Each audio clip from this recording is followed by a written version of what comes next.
পুরুষের কান্নার যদি আওয়াজ হতো তাহলে পৃথিবীতে প্রতিদিনই ভূমিকম্প হতো।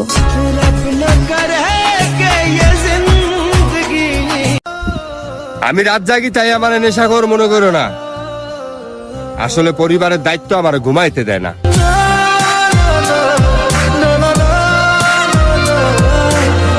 জীবন আমারে দুইটা কথা ভালোভাবে শিখাইছে।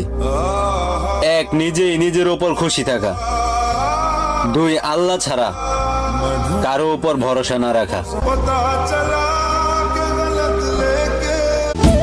ভালোবাসা, এই ভালোবাসার আমি বিশ্বাস করি না। যে ভালোবাসা সুখের চাইতেও কষ্ট বেশি দেয়, সে ভালোবাসা আমার জীবনে আর দরকার মনে করি না। ফুল ভেঙেছে যেই নদীর সেই নদী তো বুঝে।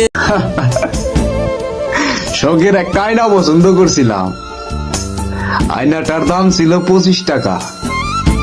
পকেটে হাত দেয়া দেখি আমার কাছে আছে 20 টাকা। 5 টাকা কামাই করতে করতে শখের আয়নাটা এখন অন্যের ঘরে। ফুল ভেঙেছে যেই নদীর সেই নদী তো বুঝেছে। দুঃখ পাইলে সবার আগে কার কথা মনে পড়ে? আব্বুর কথা। আব্বুর কথা মনে পড়ে কেন? 21 বছর বয়সে এসেও আমি আমার জীবন নিয়ে ক্লান্ত, অথচ তিনি 45 বছর বয়সে এসেও আমাকে বলে যে চিন্তা করিস না বাবা, আমি তো আছি।